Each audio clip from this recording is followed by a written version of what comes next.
மகா பரிசுத்த நாமம் மகிமைப்படுவதாக.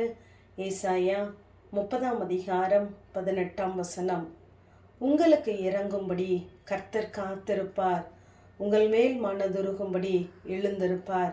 கர்த்தர் நீதி செய்கிற தேவன், அவருக்கு காத்திருக்கிற அனைவரும் பாக்கியவான்கள் என்று வாசிக்கிறோம்.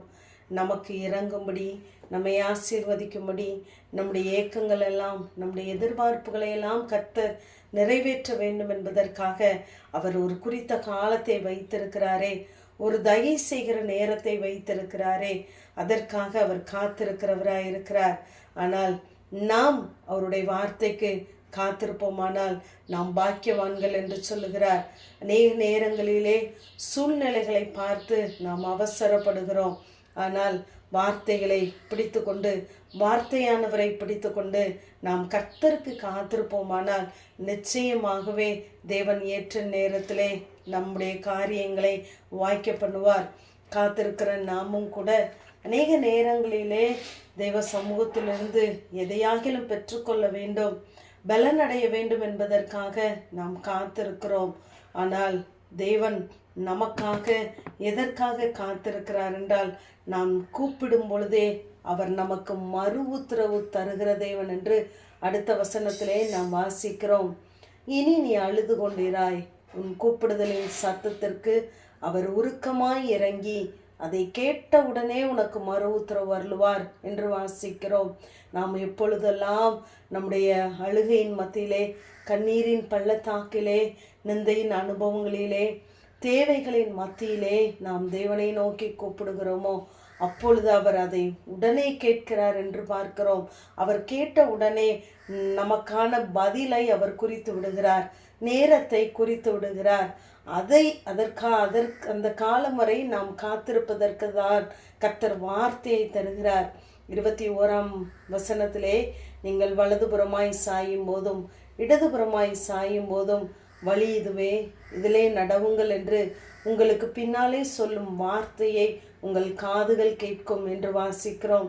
கர்த்தர் நமக்கென்று குறித்த காலங்கள் வரை, தயவு செய்யும் நேரம் வரை நாம் கர்த்தருடைய வார்த்தையிலே உறுதியாய் இருக்க வேண்டும் என்பதற்காக அவர் நம்மோடு கூட பேசிக்கொண்டே இருக்கிறார்.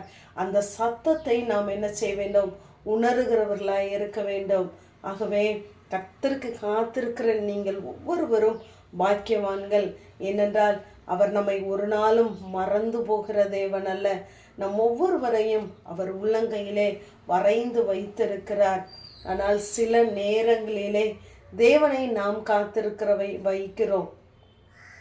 நம்முடைய ஆசீர்வாதங்களுக்காக நாமே தடையா இருப்போம். ஆனால் தேவனால் ஒன்றும் செய்ய முடியாது. நமக்காய் தேவன் காத்திருப்பார். ஆனால் அவரை நாம் காத்திருக்க ஒருபோதும் வைக்கக்கூடாது. அது நம்முடைய வாழ்க்கையிலே மிகப்பெரிய தாமதத்தை, இழப்பை கொண்டு வரும். ஆகவே அதினதின் காலங்களிலே நேர்த்தியாய் செய்கிற தேவன். ஏனென்றால் இந்த இயேசுவை நாம் பார்க்கும் பொழுது அவருக்கு 30 வயதிலே எத்தனை ஞானம் உண்டோ, எத்தனை அனுபவம் இருக்குமோ அதை அவர் 12 வயதிலே பெற்றிருந்தார். 12ஆம் வயதிலேயே ஆலயத்திலே அவர் பேசினவர். ஆனால் காலம் வரும் வரை, பிதாவாகிய தேவன் குறித்த காலங்கள் வரை அவர் பெற்றோருக்கு கீழ்ப்படிந்திருந்தார் என்று பார்க்கிறோம்.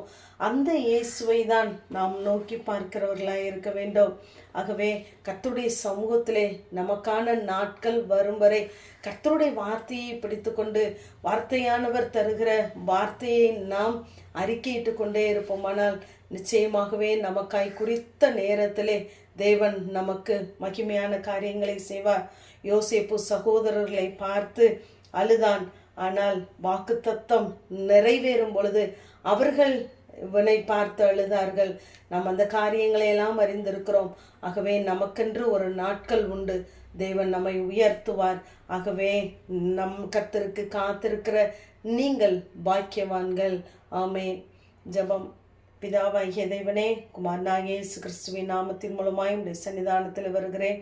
உங்களுக்கு இறங்கும்படி கர்த்தர் காத்திருப்பார். அவருக்கு காத்திருக்கிற அனைவரும் பாக்கியவான்கள் என்ற வேத வார்த்தையின்படி கர்த்தாவே, நீர் எங்களுக்கு இரக்கம் செய்யும் நாள் வரை எங்கள் கண்கள் உமையை நோக்கி பார்க்கட்டும். ஆண்டவரே, எங்களை ஒவ்வொரு நாளும் உடைய கரத்திலே வைத்து நடத்துங்க. இயேசுவின் மூலம் ஜெபம் கேளும் எங்கள் நல்ல பிதாவே. ஆமேன்.